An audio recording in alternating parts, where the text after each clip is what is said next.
Hello friends, on this video right now I'll show you how to off automatic call record on your mobile phone. So friends, before we continue this video, do not forget to like the video and subscribe the channel. Okay, so let's start the video.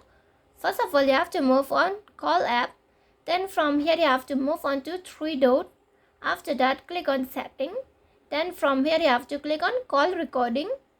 Then here is the number not in your contact, so there is no number in my contact, so it says like that. Okay, your one will not say like that, only the always record. So if you want to set off this, just click on this icon and the automatic record calls or the always record on your mobile phone will be set off. Okay, so you can off like this by clicking on this icon. Okay, and friends, if you love the video, do not forget to like the video, share the video and subscribe the channel, and thanks for watching.